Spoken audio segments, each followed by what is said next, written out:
안녕하세요. 이번 시간엔 서유견문에 대해서 살펴보겠는데요. 서유견문의 저자가 바로 요 사진에 있는 유길준이죠. 젊었을 때 사진이고요. 그 다음에 노년의 사진이 이렇습니다. 우리 시험에는 사진을 주어지고 이 인물에 대해서 옳은 것은 이렇게 나오는 경우가 있으니까 사진을 요 노년 사진, 청년 때의 사진을 둘 다 알아두시면 좋겠죠. 그리고 유길준은 말씀드렸듯이 서유견문의 저자로 가장 유명하지만 우리 시험에는 조선 중립화론을 주장했다. 요 갑신정변 이후에 조선 중립화론을 주장했다는 요 지문으로도 잘 나옵니다.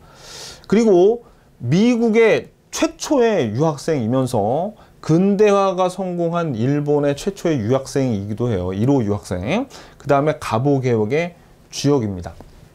자, 그러면 서유견문을 유길준이 어떻게 이걸 집필하게 되는지 그 내용을 보면, 서유견문은 언제 쓰여졌냐면 사실 유길준이 일본 유학 시절부터 서유견문에 대한 구상을 하기 시작을 했는데, 조선이 일본에 조사 시찰단을 파견을 할 때 유길준이 그 수행원으로 갔습니다. 조사 시찰단은 뭐를 조사하는 거겠어요? 일본이 어떻게 근대화에 성공했고 얼마나 발전을 했는지를 조사해 갖고 오라는 게 바로 조사 시찰단입니다. 근데 조사 시찰단의 수행원으로 갔다가 유길준이 젊으니까 젊은 너는 여기 남아서 좀 더 공부하고 와 해가지고 이제 일본에서 유학을 하게 됐고, 그 일본을 이렇게 조사하는 과정에서 이런 책을 좀 집필을 해야겠는데 라고 이제 구상을 하기 시작한 거예요. 근데 일본 유학을 마치지는 못했고, 왜냐면 임오군란이 터졌어요, 조선에. 그래가지고 어떻게 조선으로 귀국을 하게 됩니다. 그 다음에 이제 미국과 조미수 통상조약을 체결하고 우리 시험에 너무너무 잘 나가는 미국으로 보낸 사절단인 보빙사 있죠. 우리 시험에 너무너무 잘 나오죠. 보빙사로서 명성황후의 조카인 민영익, 당시 조선의 실세였어요. 민영익의 수행원으로 미국으로 보빙사의 일원으로 갑니다. 그래가지고 또 여기서 마찬가지로 젊은 너는 미국에 좀 남아서 공부 좀 더 하고 와 해가지고 이제 미국에 남아서 유학을 하게 돼요. 그러다가 근데 미국 유학도 마무리를 짓지 못했습니다. 이따가 갑신정변이 터져가지고 또 조선으로 귀국을 하게 돼요. 그래가지고 이제 이 개화파들이 갑신정변이 이제 실패로 돌아가면서 개화파들이 많이 죽고 순환을 당할 때 이제 연금 생활을 시작하는데, 이거는 사실 유길준을 보호하기 위해서 연금 상태가 된 거예요. 그래서 이때 서유견문의 집필을 완성을 합니다. 요 연금 생활을 하면서. 근데 요게 발간된 거는 요 갑오개혁 때 1895년 때 발간이 됐어요. 자, 서유견문은 최초의 국한문 혼용책인데, 그러니까 한문으로만, 그 당시에는 계속 한문으로만 사람들이 책을 썼어요. 그러니까 조선의 지식인이라는 사람들이 한문으로만 막 한글은 깔보면서 그랬는데, 이 사람은 한글을 최초로 섞어서 쓴 거예요. 그래가지고 서유견문 책을 다 쓴 다음에 자기 아는 지인에게 이 책을 보여줬습니다. 막 설레는 마음으로 보여줬겠죠. 야, 나 책 썼는데 한번 봐줘. 딱 보여줬는데, 이 친구가 하는 얘기가, 야, 너 책 진짜 잘 썼다. 근데 왜 한글을 섞어 썼어? 이러면 사람들이 비웃을 거 아니야. 이렇게 얘기하니까 유길준이 뭐라고 대답했냐면, 야, 임마, 나는 이거를 순한글로 안 쓴 게 오히려 불만이다. 이렇게 대답을 했어요. 왜냐면 이 유길준에게 한글은 중국의 예속에서 벗어나는 하나의 상징으로 봤던 겁니다. 자, 그래서 이 서유견문이라는 책은 이름은 기행문처럼 생겼지만 단순한 기행문이 아니라 발전한 이 서양 국가들의 모습을 보면서 조선을 어떻게 하면 개화시킬까? 개화가 유길준의 젊었을 때 이 평생의 과업이었습니다. 이 사람은 이 개화를 굉장히 신성스럽게 생각을 했어요. 개화. 그래서 어떻게 발전을 시킬까? 그거를 고민한 내용이 이 책에 역력하게 보여요. 그래서 일단은 총 20편으로 구성이 되어 있는데, 이 서유견문이 1편하고 2편은 세계 지리에 대한 내용이 있습니다. 세계는 넓어. 중국만 있는 게 아니야. 좀 벗어나 봐 라는 거죠. 1편, 2편은 세계 지리. 그 다음에 3편에서 14편이 여기 보면은 여기 봐봐요. 여기 내용이 이제 근대적인 개혁 내용에서 국민의 권리, 그 나라의 정치, 뭐 조세, 화폐 이런 내용들이 있어요. 이게 무슨 기획문에 나올 내용이냐고. 굉장히 내용이 무겁죠. 굉장히 내용이 무거워요.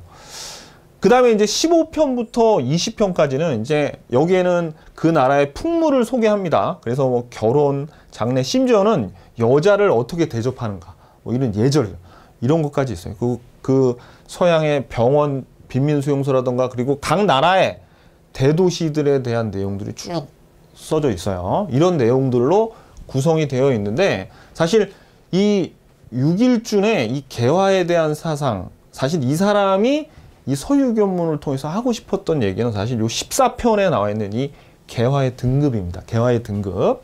자, 육일준은 개화를 어떻게 정의를 했냐면 인간의 온갖 사물이 지극히 선하고도 아름다운 경지에 이르는 것. 진짜 추상적이죠. 이거를 약간 구체적으로 풀었으면 그냥 그 나라의 각 분야, 모든 분야가 충실하게 발전된 상태를 개화로 본 건데, 이거를 다르게 얘기하면 육일준에게는 그 화려했던 근대 문명이 있던 미국이라던가 그런 유럽의 그런 나라들을 일종의 이상향으로 봤다고 봐도 과언이 아니에요. 그죠?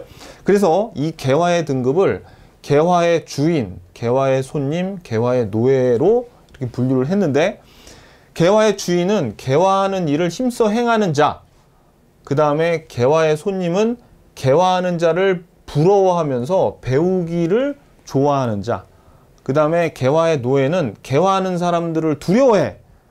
그리고 미워하지만 할 수 없이 그냥 끌려다니는 자들을 개화의 노예라고 했어요. 그러면서 이 개화의 손님이 열심히 노력하다 보면 개화의 주인이 되어 개화의 성공을 하겠지만, 개화의 노예가 되면 토지와 인민을 지킬 수가 없어서 개화한 자에게 더부살이 하게 된다. 조선이 지금 어떤 상태예요? 개화를 제대로 잘 못하고 있죠. 그래서 조선에 대한 걱정과 그 다음에 그 미래를 예견하고 있고 걱정을 하고 있다고 볼 수가 있겠죠. 그래서 이런 개화에 대한 그 현실을 비판을 했는데, 어떻게 비판했냐면, 자, 개화의 죄인, 분별 없이 외국 것을 좋아하고 조선의 것을 업신 여기는 자를 개화의 죄인이라고 했어요. 그러니까 그때 당시 이제 급진 개화파, 이제 그쪽 사람들. 그 다음에 개화의 원수는 수구적인 세력인데, 이제 외국 거를 무조건 부정하는 자는 개화의 원수고, 제일 웃긴 건 이 개화의 입니다. 거칠애로 개화인 인체하는 자인데, 이제 읽어볼게요. 외국 담배를 물고 외국 시계를 차며 소파나 의자에 앉아 외국 풍속을 이야기하거나 외국말을 얼마쯤 짓거리는 자가 어찌 개화인인가? 이들은 개화의 죄인도 원수도 아니고 개화의 입니다. 이렇게 진짜로 이렇게 표현을 했습니다. 근데 사실 이런 소위 들이 이때만 있었던 게 아니죠. 현대에도 있어요. 좀 배웠다는 사람들이 뭐 쓸데없이 겉멋 부리고 그 다음에 뭐 외국에 한 6개월만 갔다 와도 막 한국어 잊어버리고 막 혀꼬부라지는 소리 하는 그런 인간들이 있죠. 그러니까 그런 인간들을 되게 혐오했던 거야, 이 사람은. 왜 그런데 이렇게까지 비워요? 저는 개인적인 생각으로는 사실 이 소위 이 거칠애로 개화인 인체하는 자들 있죠. 근데 이런 사람들이 그냥 맹목적으로 좀 그 개화인을 따라하지만, 사실 이런 사람들이 있어야지 개화의 큰 물결에 역행하지 않고 이런 사람들까지 포용했어야 되지 않는가. 저는 이제 그렇게 생각을 하는데, 아무튼 육일주는 왜 이런 개화인인 채 하는 사람들이 이렇게 욕을 하면서 싫어했냐면, 그만큼 개화에는 진심이었다는 겁니다. 이런 거 있죠. 우리 군대 같은 데 가서 예를 들어서 점호 시간에 막 이렇게 정신 못 차리고 좀 딴짓하고 그러면 고참들이 뭐라 그래요?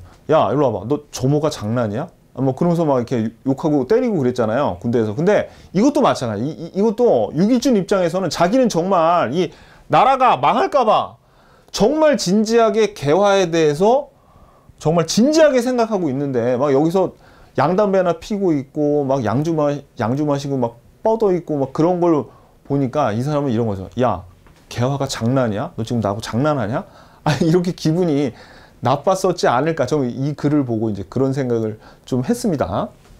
아, 근데 사실 요거는 지금도 이런 놈들이 있어가지고 사실 좀 통쾌하긴 통쾌해요. 이렇게, 이게 신랄하게 정말 이렇게 욕을 할 수 있다는 게 보면 참 되게 통쾌하기도 합니다. 한편으로는. 자, 그래서 결론은 뭐냐? 우리 한능검에서는 어떻게 육일준에 대해서 시험 문제가 나왔는지 한번 보자고요. 자, 인물에 대한 설명을 옳은 것은 이렇게 나왔고, 사실 육일준이 나중에 이제 일본으로 망명을 했다가 돌아와가지고 이제 갑오개혁이 실패하고 이제 일본으로 망명했다 돌아와가지고 뭐 계몽 운동을 하기도 합니다. 그래서 이 앞부분은 이제 그 얘기고, 봐보세요. 처음으로 일본과 미국에 유학하고 서유견문을 집필하고 했습니다. 딱 보고 이제 누군지 알아야 돼요. 육일준인지 알아야 돼요. 아까 보여드린 사진하고도 유사하죠. 그래서 답은 뭐예요? 조선 중립화론 주장했다. 요게 답이 되는 겁니다. 아셨죠? 자, 그래서 오늘은 개화에 대해서 누구보다도 진지했던 육일준, 그 사람이 썼던 뭐예요? 그렇죠. 서유견문. 우리 시험에 잘 나와요. 서유견문에 대해서 살펴봤습니다. 재밌었죠? 다음 시간에 뵙겠습니다. 안녕히 계십시오.